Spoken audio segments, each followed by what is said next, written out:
प्रेम से बोले सदगुरुदेव जी महाराज की जय। परम पिता परमेश्वरी की जय। आनंद कंद लीलाधारी प्रभु सदानंद जी मनमोहन भगवान की जय। परम प्रभु की है ये वाणी, परम प्रभु की है ये वाणी। जल्दी ही सतयुग आएगा, सत्पुरुषों का राज बनेगा, पापी नहीं बच पाएगा। ओ पापियों कान खोल कर सुन लो, पापियों कान खोल कर सुन लो, पाप छोड़ कर धर्म पकड़ लो, तभी तू रहने पाएगा, सत्पुरुषों का राज बनेगा, पापी नहीं बच पाएगा। आज क्या पढ़ाया जा रहा है? अविद्या भी नहीं। उस समय विद्या का सूत्र क्या लिखा रहता था विद्यालयों पर? सा विद्या या विमुक्ते, सा विद्या या विमुक्ते। विद्या वही है जो मुक्ति देने वाली हो, विद्या वही है जो मुक्ति देने वाली हो। आज विद्या है व्यवसायिक, जो बंधन देने वाली हो। अभी पहले ही से दिल दिमाग में घुसेड़ दिया जाए छात्रों के कि तुम दरिद्र हो, अकिंचन हो, तुम्हें खाने को नहीं मिलेगा, पढ़ोगे तो नौकरी मिलेगी, नौकरी मिलेगी तो तुम्हारी रोजी रोटी का व्यवस्था होगा। पहले ही से उसके दिमाग में तुम दरिद्र हो, तुम कंगाल हो, तुम अव्यवस्थित असुरक्षित हो, भर दिया गया। ये शैतानी विद्या है। दैवी विद्या में जो भारतीय विद्या पद्धति थी, उसमें पढ़ाया जाता था तुम जीवात्मा हो, तुम शुद्ध बुद्ध हो, तुम निर्विकारी हो, तुम निर्लेप हो, तुम एक सत्ता सामर्थ्यवान हो, तुम एक शक्ति सत्ता हो। ये पढ़ाया जाता था विद्या में। ये दिमाग में उसका कभी आता ही नहीं था कि नौकरी चाकरी बिजनेस व्यापार भी कोई चीज होता है। सत्ता शक्ति हो, तुम शिव शक्ति हो, ब्रह्म शक्ति हो, ये पढ़ाई का शुरुआत होता था। इस समय क्या है? विद्या तो किनारे हो गया। अष्टांग जो पढ़ना था, यानी अविद्या में भी चारों वेद किनार हो गया, नहीं पढ़ाया जा रहा। क्योंकि वेद जब पढ़ते तो वेद के पढ़ने में आप चाहे जो भी जैसा हो, वेद जब पढ़ाया जाएगा तो चाहे आपकी वृत्ति, आपकी वृत्ति, आपके व्यवहार पर ईश्वर परमेश्वर की तरफ लुढ़कने लगेंगे। आप स्वाभाविक है कि ईश्वर परमेश्वर की तरफ बढ़ने लगेंगे, शिव शक्ति भगवान की तरफ आपका कदम चलने लगेगा। वे वेद भी पढ़ाई से निकाल दिए गए। बच गया वेदांग। वेदांग के 6 भाग, वेदांग के 6 भाग। शिक्षा, शिक्षा कल्प, शिक्षा कल्प, व्याकरण, छंद, निरुक्त, ज्योतिष। अब इसमें शिक्षा पढ़ाया जा रहा है, एजुकेशन। क्या है भाई? शिक्षा है, शिक्षा। शिक्षा शिक्षक, शिक्षार्थी। पहले था ज्ञान, गुरु, बीच में हुआ विद्या, विद्यालय, विद्यार्थी, अध्यापक। अब हो गया शिक्षा, शिक्षार्थी, शिक्षक। गुरु जी नमस्ते। हाँ नमस्ते भाई, नमस्ते नमस्ते। जब ज्ञान था तो साष्टांग मारा जा रहा था। जब विद्या आई तो प्रणाम किया जा रहा था, चरण स्पर्श किया जा रहा था। जब वेद था तो गुरु जी प्रणाम। आज जब शिक्षा आ गया तो साइकिल भरे, गुरु जी नमस्ते नमस्ते। हाँ भाई नमस्ते नमस्ते, सब ठीक है। एक बार चेला छात्र जी नमस्ते कर रहे थे, 2 बार गुरु जी कर रहे हैं। गुरु जी नमस्ते, हाँ नमस्ते, चला नमस्ते नमस्ते, क्या हाल है? वो ठीक ठाक है? हाँ गुरु जी ठीक है ठाक है। आप साइकिल से उतर नहीं रहे हैं, साइकिल बैठे, हाँ गुरु जी ठीक ठाक है, आप ठीक है ना? हाँ ठीक है। आज की शिक्षा है ये बड़ी विचित्र है।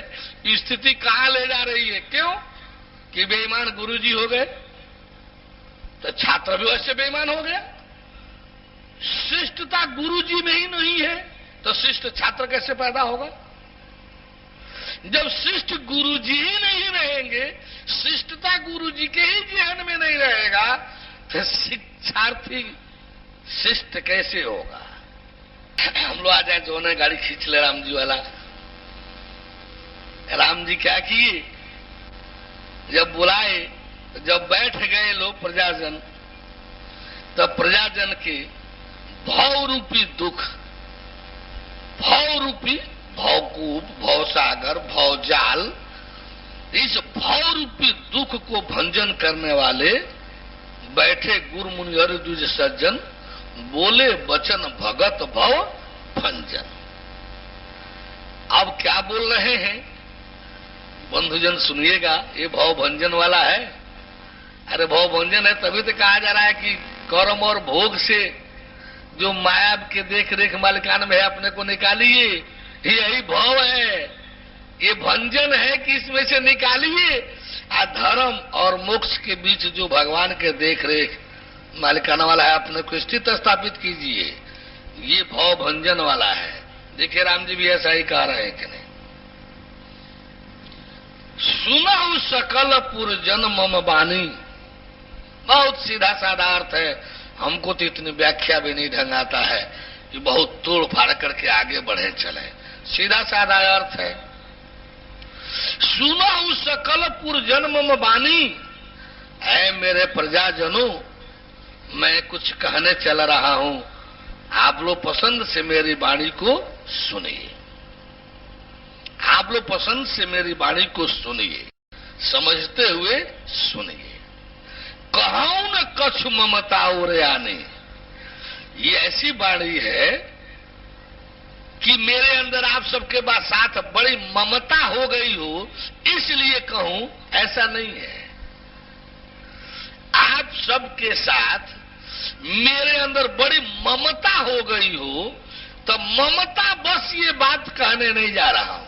कहूं न कछु ममता और आनी, ममता बस मैं कुछ कहूं ऐसा नहीं है। भाव भंजन वाला है, ये ममता बस वाला नहीं है।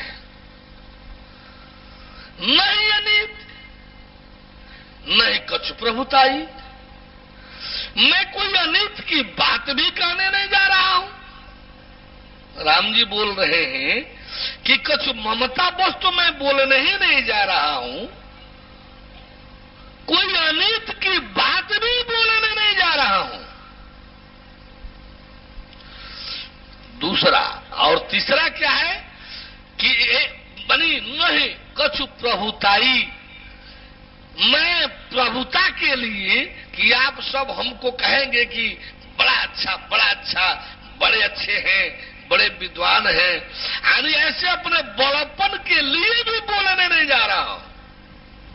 3 सफाई पेश किया राम जी ने बोलने के पहले कि मैं कुछ ममता बस भी बोलने नहीं जा रहा हूं, मैं कोई अनित की बात भी बोलने नहीं जा रहा हूं।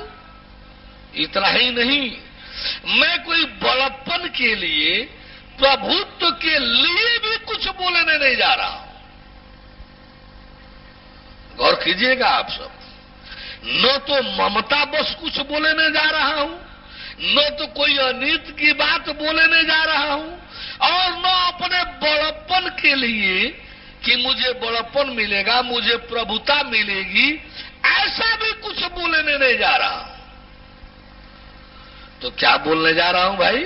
सुना हूं, फिर कह रहे हैं सुना हूं, कह रहा हूं जो तुम्हें सुहाई, सुन लीजिए, समझ लीजिए कीजिएगा वही जो आपको अच्छा लगे। सुन लीजिए, समझ लीजिए, कीजिएगा वही जो आपको अच्छा लगे। सुनहु करहु जो तुम्हें सुहाई। और आगे क्या बोल रहे हैं? सोई सेवक प्रियतम मम सोई। वही मेरा सच्चा सेवक होगा, वही मेरा प्रियतर भक्त होगा, सबसे प्रियतम सबसे प्रिय होगा। मम अनुशासन मान ही जोई।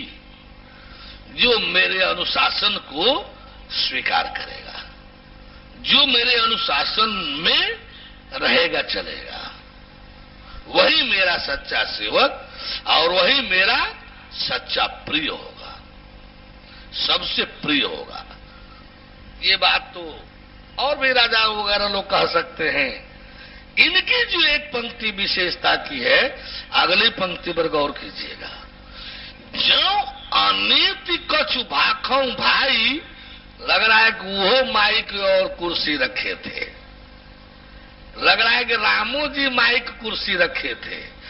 जो अनीति कछु भाखों भाई, जो अनीति कछु भाखों भाई, तो मोहि बरजहु भय बिसराई। ऐ मेरे बंधुजनों, ऐ मेरे भाइयों, यदि मैं कोई अनीत की बात बोलूं, कोई मैं अनीत की बात बोलूं, तो आप सब भय छोड़ करके मुझे टोक दीजिएगा, रोक दीजिएगा। वो भी लग रहा है कुर्सी और माइक रखे थे कि आइए, मेरी कोई गलती, मेरी कोई अनीति बात हो तो मुझे समझा दीजिए, मुझे रोक दीजिए, मैं समझ लूंगा, रुक जाऊंगा, फिर नहीं अनित की बात बोलूंगा। लेकिन अनित मुझे जना तो दीजिए कि मैं कौन सी अनित कर रहा हूं, कौन सी अनित की बात बोल रहा हूं। सच बोलना अनीति है तो नीति क्या है? झूठ बोलना, ठगाई करना। सच बोलना अनीति है तो झूठ बोलना क्या है? लूट, ठगाई करना। बोले परम प्रभु परमेश्वर की। जब इतना बोल लिए, ये छूट दे लिए, तब राम जी अब अपने उपदेश को शुरू कर रहे हैं। इतनी तो उनकी भूमिका थी, इतनी तो उनकी भूमिका थी, प्रस्तावना था। तब क्या बोल रहे हैं कि बड़े भाग्य। अब गौर कीजिएगा, कौन बोल रहा है? परम ब्रह्म परमेश्वर के पूर्णावतार। किसके ये उपदेश है? परम ब्रह्म परमेश्वर के पूर्णावतार के उपदेश है। क्या बोल रहे हैं कि बड़े भाग्य मानुष तन पावा। ये मानव की जो शरीर मिली है ना, बंधुजन, भोग व्यसन में बहाने उड़ाने के लिए नहीं। ये मनुष्य की जो शरीर मिली है ना, भोग व्यसन में बहाने उड़ाने के लिए नहीं, अर्थ के लिए खोजने के लिए, बेचने के लिए नहीं। सुर दुर्लभ सदग्रंथन गावा। उनको भी कहना पड़ा कि सदग्रंथ गाते हैं। लोग भगवान स्वीकार कर लिए होते तो उनको सदग्रंथ नाम लेने की क्या जरूरत? मैं कहता हूं सीधे बोल देते। वे भी कह रहे कि देवता लोगों के लिए भी दुर्लभ है ये मानव जीवन, ऐसा सदग्रंथ बताते हैं। देवता लोगों के लिए भी दुर्लभ है ये मानव जीवन, ये सदग्रंथ बताते हैं। इसका सदुपयोग होना चाहिए। मेरा एक बार नहीं 1000 बार निवेदन है आप सबसे, एक बार नहीं 1000 बार निवेदन है आप सबसे कि मानव जीवन को सफल सार्थक बनाइए। मानव जीवन जो अनमोल रतन मिला है, इसको सफल सार्थक बनाइए। इसके मूल्य को समझिए, इस अनमोल रतन को समझिए। अनमोल रतन है ये। इसका जब मूल्य खोजने लगिएगा ना तो पता चलेगा कोई चीज इसके मूल्य, कोई भी चीज इसके मूल्य का नहीं है सिवाय परमेश्वर के।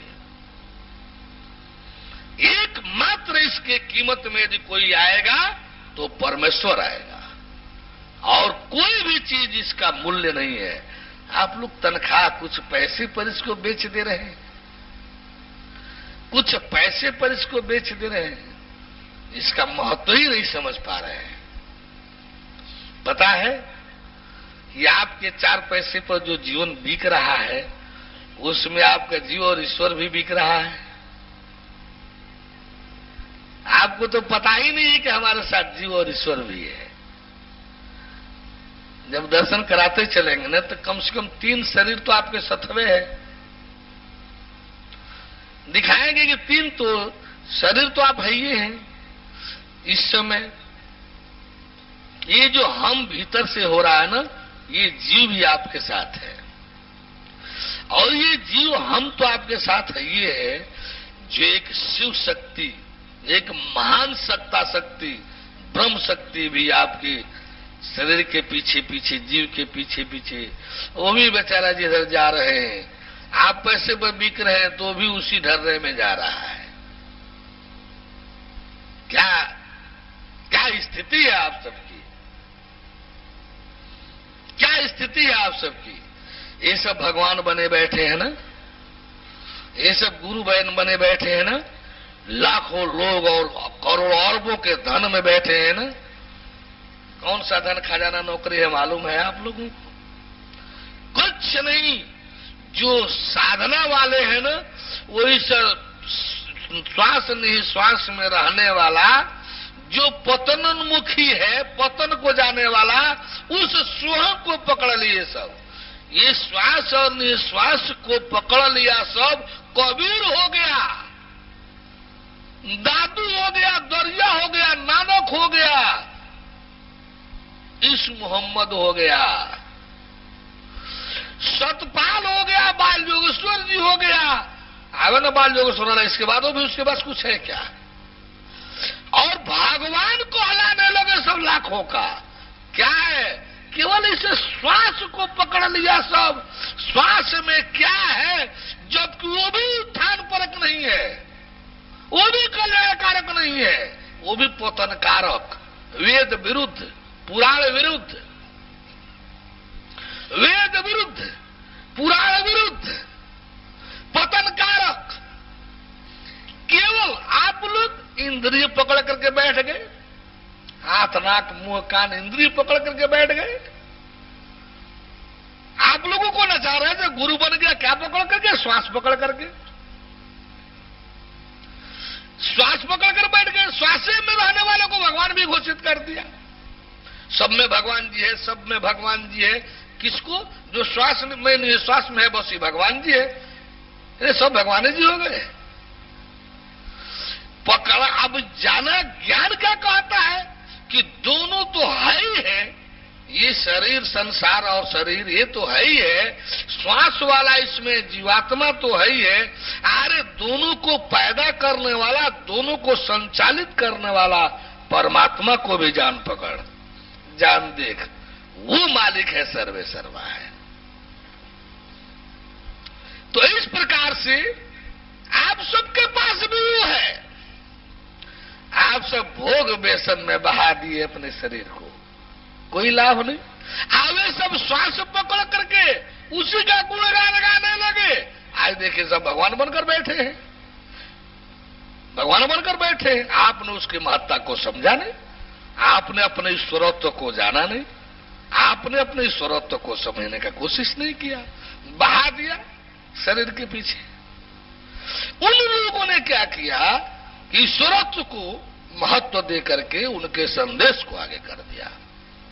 सारे इस मोहम्मद, चाहे नानक, दरिया, दादू, पलटू, सब की यही स्थिति है, कबीर, सब की यही स्थिति है। इससे आगे इसमें से कौनों नहीं है। जैन तीर्थंकर महावीर, जितना नाम ले लीजिए, ऋषि महर्षि जोगी जति संत महात्मा सब यही है, इसके नीचे है, सब यही अथवा इसके नीचे है।